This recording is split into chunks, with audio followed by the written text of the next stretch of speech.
আমাদের বর্তমান নেতা ডক্টর ইউনূস, উনি সব রাজনৈতিক নেতৃবৃন্দদেরকে ডেকেছেন একটা ইস্যুকে কেন্দ্র করে। তার মানে গোটা বাংলাদেশ এক হয়ে গিয়েছে। আমরা সবাই উদ্বেলিত হয়েছি, উচ্ছ্বসিত হয়েছি, ঠিক কিনা বলেন? রাজনৈতিক নেতাদেরকে ডেকেছেন উনি, আমরা এক হয়েছি। এরপরে ধর্মীয় অঙ্গনের যে লিডাররা, বিভিন্ন ধর্মের, শুধু মুসলিম না, সবাইকে ডেকেছেন, আমরা ঐক্যবদ্ধ হয়েছি। এটাকে বলে ন্যাশনাল ইউনিটি, জাতীয় ঐক্য। যে কোনো ধরনের কনস্পাইরেসি, ষড়যন্ত্র, আধিপত্যবাদ মোকাবেলায় জাতীয় ঐক্যের চেয়ে মুখ্যম হাতিয়ার আর নাই। আমাদের একটা প্রতিবেশী দেশ আছে, আমরা আমাদের দেশ নিয়ে যত ভাবি তারা তার চেয়ে বেশি ভাবে। কথা বুঝতেছেন না? আরো ভেঙে বলতে হবে। হ্যাঁ, আমরা আমাদের দেশ নিয়ে যত উদ্বিগ্ন, এদের আরো টেনশন বেশি। বলেন, আমাদের দেশে শান্তি আছে না নাই? আমরা হিন্দু মুসলিমে কখনো দাঙ্গা লাগে? আসতে বলেন, কেন লাগে?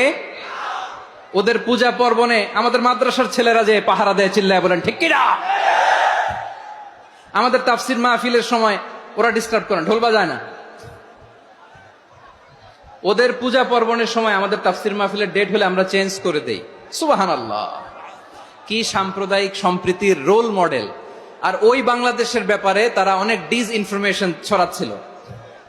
ভারতের অনেকগুলো গণমাধ্যম, আমি জেনারেলাইজ করব না, আমাদের প্রতিবেশী দেশের সব গণমাধ্যমকে আমি দোষ দিতে চাই না, অনেকগুলো গণমাধ্যম তারা ডিসইনফরমেশন শেয়ার করেছে।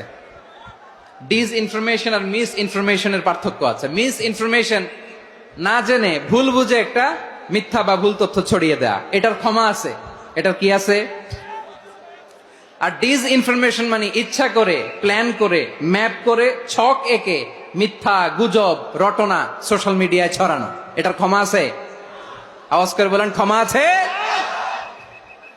ভারতের কিছু গণমাধ্যম তাই করেছে, আমরা ব্যথিত হয়েছি, আমাদের হৃদয়ে রক্তক্ষরণ হয়েছে।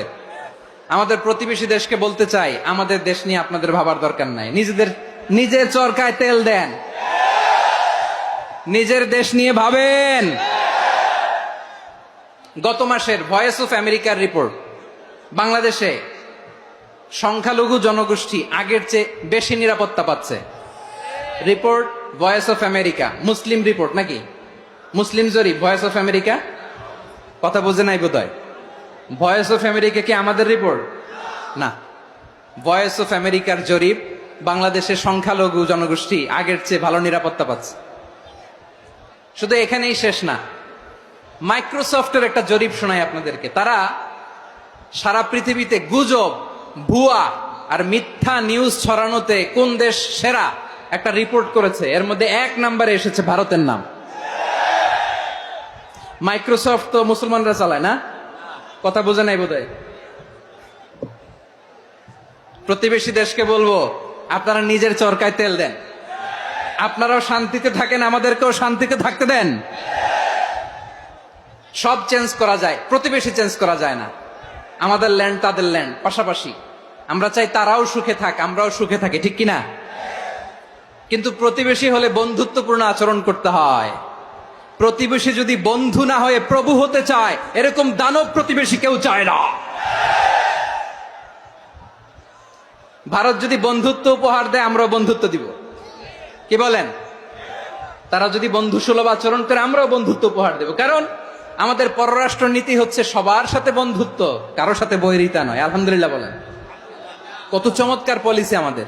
আমরা নির্বিবাদী, আমরা বাংলাদেশিরা শান্তিকামী, we are proud of that.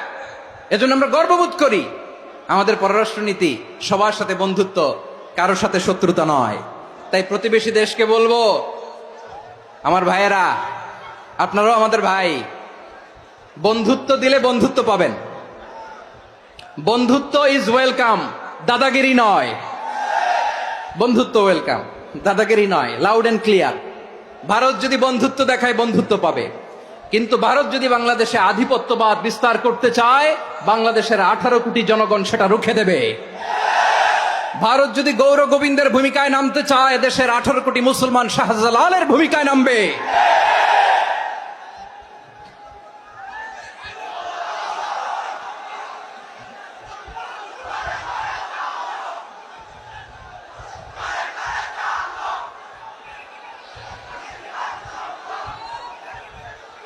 প্রিয় ভাইয়েরা, আমরা বন্ধুত্বে বিশ্বাসী, শত্রুতায় নয়, ঠিক কিনা বলেন?